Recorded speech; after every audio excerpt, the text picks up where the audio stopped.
Hello, আসসালামু আলাইকুম। আমি সাব্বির রহমান স্বজন, একজন সফটওয়্যার ইঞ্জিনিয়ার এবং কনটেন্ট ক্রিয়েটর। আজকে মাইক্রোসফট ওয়ার্ডের প্রফেশনাল কোর্সে এই ভিডিওতে আপনাদেরকে স্বাগতম। এই ভিডিওতে মূলত আমি আলোচনা করব যে আপনি মাইক্রোসফট ওয়ার্ডে কিভাবে কিছু শর্টকাট ইউজ করতে পারবেন। তার মানে হচ্ছে আমরা মাইক্রোসফট ওয়ার্ড শুরু করার মানে একদম ১ম স্টেজেই আমরা কিছু শর্টকাট ব্যবহার করা শিখে নিব।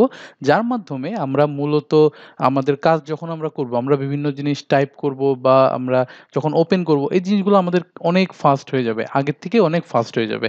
সো চলেন আমরা বিষয়গুলো একটু জেনে নেই। সো আজকে হচ্ছে আমাদের ৯ নাম্বার ভিডিও এবং আজকের এই ভিডিওতে আমরা শর্টকাট ট্রিকস এবং কিভাবে ফাইলটা ওপেন করবেন খুব ফাস্ট এই বিষয়গুলো নিয়ে আলোচনা করব। তো আমি সরাসরি আমার মাইক্রোসফট ওয়ার্ডে চলে যাচ্ছি। এখানে দেখেন আমি কিছু শর্টকাট আপনাদের জন্য ইজি ভাবে লিখে রাখছি যাতে করে আপনারা এটা এক পলক দেখে আপনারা চাইলে আপনাদের কোনো নোটবুকে বা আপনি লিখে রাখতে পারেন বা এই ভিডিওটা শুনেও আপনি আসলে বুঝতে পারবেন। তো দেখেন, ১ম এ আপনাকে সবসময় মনে রাখতে হবে আপনি যদি কন্ট্রোল প্লাস ও প্রেস করেন তাহলে নতুন একটা ডকুমেন্ট আপনি ওপেন করতে পারবেন। তার মানে আপনার ফাইলে, আপনার কম্পিউটারে অলরেডি একটা মনে করেন ডক ফাইল আছে বা কোনো একটা ফাইল আছে, সেই ফাইলটাকে আপনি ওপেন করতে যাচ্ছেন। সেখান থেকে আপনি ২ ভাবে করতে পারেন। এক উপরে ফাইল অপশনে যেয়ে ক্লিক করবেন এবং এখানে ওপেন এ ক্লিক করবেন। এটা হচ্ছে আপনাকে কি কাজ করতে হবে? ২ টা কাজ করতে হচ্ছে কিন্তু। উপরে যেতে হচ্ছে ফাইল অপশনে, তারপরে যেতে হচ্ছে ওপেন অপশনে। এই কাজটা আপনি শর্টকাটে করে ফেলতে পারবেন। কন্ট্রোল প্লাস ও প্রেস করলে সরাসরি আপনার কিন্তু এই জায়গায় চলে যাচ্ছে। এখানে কিছু রিসেন্ট আপনার কিছু ইউজ করা ওয়ার্ড ফাইলগুলো এখানে দেখতে পাবেন অথবা আপনার কম্পিউটারে আছে এমন একটা ফাইল যদি আপনি ব্যবহার করতে চান তাহলে দিস পিসতে ডাবল ক্লিক করবেন। দেখবেন এখানে একটা পপআপ উইন্ডো আসবে। এখান থেকে আপনি কোথায় আপনার ফাইলটা আছে সেটা আপনি বের করে নিলেই কিন্তু সেই ফাইলটাকে ডাবল ক্লিক করলে আপনার ফাইলটা ওপেন হয়ে যাবে। সো এটা হচ্ছে ওপেন করার শর্টকাট। এরপরে আপনি চাচ্ছেন কোনো নতুন একটা ফাইল ক্রিয়েট করবেন। যেমন এখন একটা ফাইল কিন্তু ক্রিয়েট করা আছে। এরকম একটা ফাইল আপনি যদি ক্রিয়েট করতে চান, তাহলে ফাইল অপশনে গিয়ে নিউ ফাইলে ক্লিক করতে হয়। সো এই কাজটা আপনি খুব শর্টকাটে করতে পারবেন। কন্ট্রোল প্লাস এন ক্লিক করলে দেখবেন নতুন একটা ফাইল ক্রিয়েট হয়ে গেছে। এখন নিচে আসলে দেখতে পারবেন এখানে কিন্তু ২ টা ফাইল। আগে ছিল একটা, এখন হচ্ছে ২ টা। এটাকে একটু কেটে দেই, তাহলে আবার বুঝতে পারবো। কন্ট্রোল প্লাস এন প্রেস করলে নতুন একটা ফাইল কিন্তু ক্রিয়েট হয়ে যাচ্ছে। So um control plus N দিয়ে আমরা ফাইল ক্রিয়েট করতে পারলাম। এবার মনে করেন একটা ফাইল ক্রিয়েট করার পরে আপনি যদি এটাকে সেভ করতে চান, মনে করেন আমি এখানে কিছু টাইপ করলাম। সাপোজ টেস্ট, জাস্ট একটা টেস্ট লিখলাম আরকি। এবং এটাকে সেভ করতে যাব। সেভ করার শর্টকাট হচ্ছে control plus S, control plus S. Control plus S দিলে দেখেন এই সেভ এর অপশনে চলে আসলো এবং এইখানে আমি দিস পিসিতে ডাবল ক্লিক করলে আমি কোন জায়গায় সেভ করব সেটা আমি যদি ইন্ডিকেট করে দিই এবং নাম দিয়ে দেই তাহলেই কিন্তু আমার সেভ হয়ে যাবে। সো সেভ করার সময় আমরা বিভিন্ন ফরম্যাট আছে যেমন পিডিএফ ফরম্যাট, ডক ফরম্যাট সবকিছু আমরা সিলেক্ট করতে পারবো। সো সেভ করার বিষয়টা নিয়ে আমরা পরে আলোচনা করব। তারপরেও আমি একবার একটু বলে দিচ্ছি যে আপনি এখান থেকে মনে করেন আপনি সেভ করবেন হচ্ছে টেস্ট লিখে। টেস্ট লিখে সেভ করার পরে এখান থেকে আপনি ফরম্যাট হিসেবে পিডিএফ এও সেভ করতে পারবেন অথবা ডক ফরম্যাটেও সেভ করতে পারবেন। এখানে জাস্ট সেভ লেখাতে ক্লিক করে দিবেন, সেভ হয়ে যাবে। এরপরে আমাদের আরেকটা অপশন আছে হচ্ছে যে আপনার কোনো একটা নতুন ফাইল আপনি যখন তৈরি করছেন, এই ফাইলটাকে আপনি কিভাবে বন্ধ করবেন? বন্ধ করার জন্য আমরা উপরে এই ক্রস অপশনে ক্লিক করি। কিন্তু আপনি চাইলে আপনি তো একটু বেশি স্মার্ট ওয়েতে এখন করবেন, তাই না? তো তার জন্য আপনি কন্ট্রোল প্লাস ডাব্লু প্রেস করলে দেখবেন আপনার ফাইলটা অফ হয়ে গেছে। সো আমরা একটা জিনিস শিখলাম যে কোনো একটা নতুন ফাইল ক্রিয়েট করার জন্য আমি দিচ্ছি কন্ট্রোল প্লাস এন এবং সেই ফাইলটাকে সেভ করার জন্য দিচ্ছে যে কন্ট্রোল প্লাস এস এবং ওই ফাইলটাকে বন্ধ করার জন্য আমি দিচ্ছি কন্ট্রোল প্লাস ডব্লিউ। বন্ধ হয়ে গেল। সো এখন চলেন আমরা আরো কিছু নতুন জিনিস শিখে নেই যে কন্ট্রোল প্লাস এক্স এর কাজ কি? আমি কোন কপি পেস্ট করার বিষয়গুলো যেটা আরকি সেটা নিয়ে আলোচনা করব। তো নতুন একটা ফাইল তৈরি করে নেই। আমি ফাইলে কিছু টেক্সট নিয়ে নিচ্ছি। Dummy text. লোরাম ইপসন থেকে ডামি টেক্সট নিয়ে নিচ্ছি। এটা জাস্ট আমার মন মতো কয়েকটা একটা টেক্সট নিলাম আরকি, কোনো সমস্যা নেই। এবং এখন দেখেন আমি মনে করেন এখান থেকে আমি এই অংশটাকে কপি করব। হ্যাঁ? কপি করার জন্য আমরা ইউজ করি কোনটা? কপি করার জন্য আমরা ইউজ করি control plus C. Control plus C দিয়ে যেকোনো ডকুমেন্ট থেকে আমরা ফাইল কপি করতে পারি বা যেকোনো একটা কিছু কপি করতে পারি। সো কন্ট্রোল প্লাস সি দিলাম, নিচে আসলাম, নিচে এসে কন্ট্রোল প্লাস ভি দিলাম। সো এই লেখাটাই আমার জাস্ট নিচে কপি হয়ে গেল। এখন আমি যদি এটাকে একটু অন্যভাবে করতে চাই। মনে করেন আমি যদি কপি করব না, আমি কাট করব। মানে উপর থেকে যে জিনিসটা কপি করছি বা যে জিনিসটাকে উপর থেকে কোনো একটা কিছু সরায় নিয়ে নিচে এসে বসাবো বেসিক্যালি। সাপোজ আগে যে বিষয়টা ছিল আমি এখান থেকে এই জিনিসটাকে এখন আর কপি করব না। এই জিনিসটাকে সরায় নিয়ে আসবো। কন্ট্রোল+X দিব। মানে উপর থেকে ডিলিট হয়ে গেল, নিচে এসে কন্ট্রোল+V। তার মানে এটার শর্টকাট হচ্ছে কন্ট্রোল+X। কন্ট্রোল+X দিয়ে কোনো কিছু আমরা কাট করতে পারি। এখানে দেওয়া আছে কন্ট্রোল+X, মানে কোনো কিছুকে কাট করা। আর কোনো কিছুকে পেস্ট করার জন্য আমি ব্যবহার করি কন্ট্রোল+V, যেটা আমরা অলরেডি করতেছিলাম এতক্ষণ, যে কন্ট্রোল+X দিয়ে যদি আমি এটুককে কন্ট্রোল+X দিলাম, নিচে এসে কন্ট্রোল+V প্রেস করলাম। কন্ট্রোল+V প্রেস করলে আমি আমার এটা পেস্ট হয়ে গেল এখানে। এখন আসি নতুন আরেকটা ইস্যু নিয়ে। এখন হচ্ছে সিলেক্টের যে বিষয়টা আছে, সিলেক্টের জন্য আমরা ইউজ করি কন্ট্রোল+A। সাপোজ আমি এখান থেকে এই অংশটাকে সিলেক্ট করব, হ্যাঁ? পুরো জিনিসটাকে সিলেক্ট করব। তখন আমি কি করি? পুরোটাকে মাউস দিয়ে এইভাবে টেনে, টেনে নিয়ে আসি। এখন মনে করেন আপনার এই অংশটা অনেক বড়। এই যে মনে করেন একটু অনেক বড় হয়ে গেছে। তখন কি পুরোটা টেনে ধরে নিয়ে সিলেক্ট করাটা একটা ঝামেলার বিষয় আমার কাছে মাঝে, মাঝে মনে হয়। তো এটার জন্য শর্টকাট যেহেতু আছে, আপনি তো ঝামেলা কেন করবেন? তার জন্য আপনি কন্ট্রোল+A প্রেস করবেন। কন্ট্রোল+A, কন্ট্রোল+A প্রেস করলে আপনার পুরো ফাইলটা কিন্তু সিলেক্ট হয়ে যাবে। যা, যা আছে সবকিছু সিলেক্ট হয়ে যাবে। এরপরে আপনি যা করার করতে পারেন। এরপরে যে অপশনটা আছে কন্ট্রোল+B।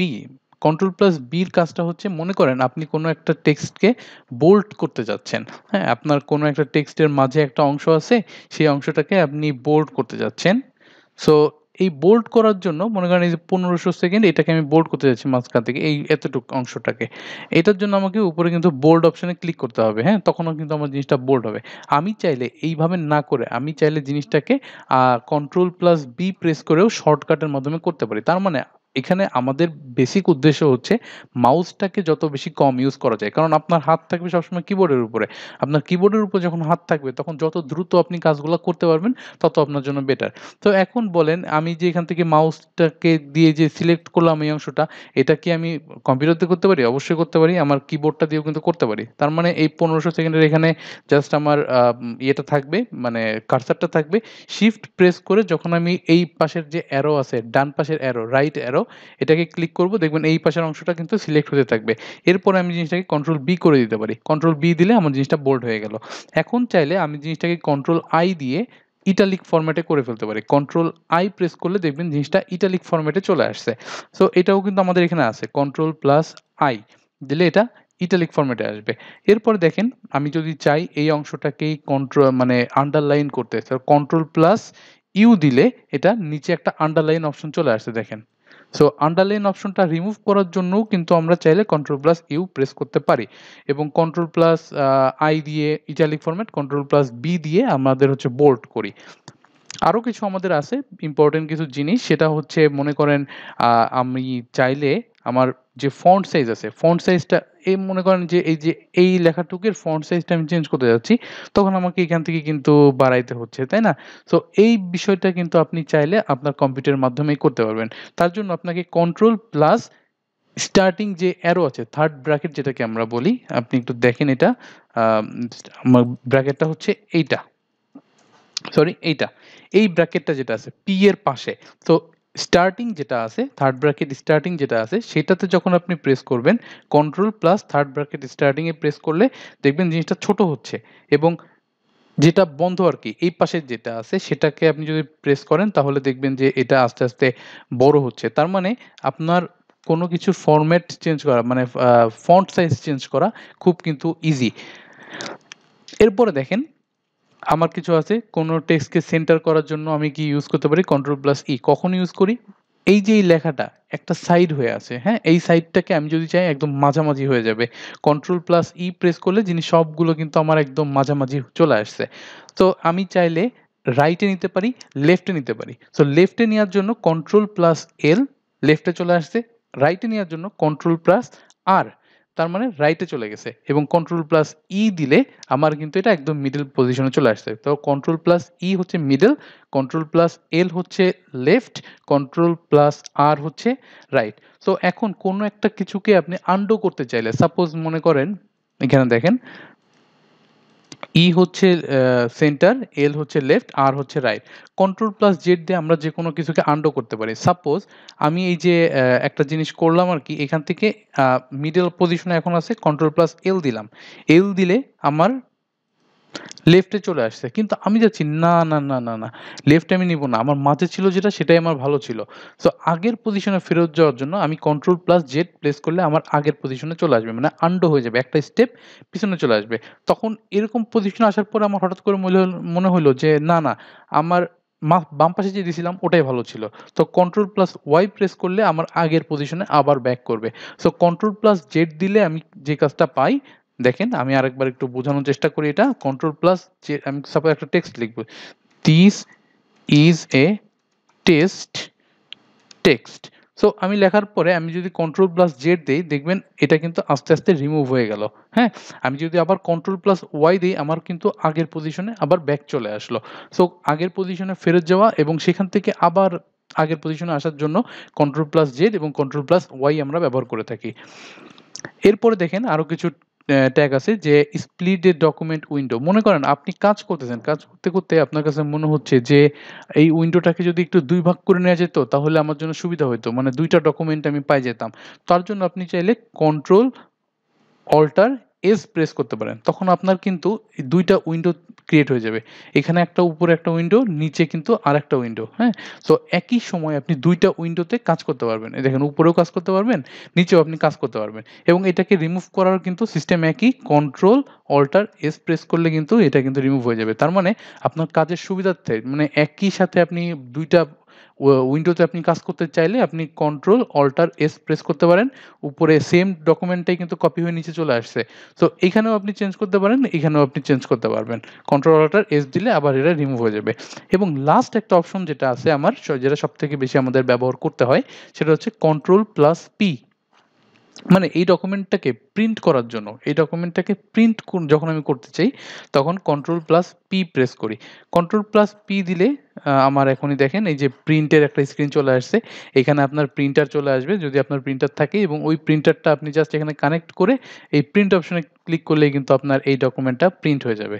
সো এটাই ছিল মোটামুটি খুব শর্টকাটের মধ্যে কিছু শর্টকাট ট্রিকস আরকি। মাইক্রোসফট ওয়ার্ডের বেশ কিছু শর্টকাট এখানে আমি দেখানো হইছে। তো আমি এখানে এক পলকে আপনাদেরকে আরেকবার একটু দেখাই দিচ্ছি।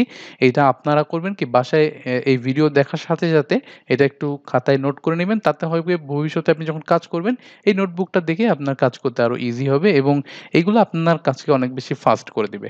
সো আজকের ভিডিওটা মূলত এতটুকুই। এটা খুবই সিম্পল একটা ভিডিও এবং আশা করি এই জিনিসগুলো যদি আপনি বুঝতে পারেন আপনার কাজ করার সময় বা কোনো একটা আ টাইপিং এর কাজ করার সময় এই জিনিসগুলো আপনাকে অনেক বেশি হেল্প করবে, আপনাকে অনেক বেশি স্মার্ট করে দিবে। সো আজকের ভিডিও এই পর্যন্তই। নেক্সট ভিডিওতে দেখা হবে আপনার সাথে। Till then take care.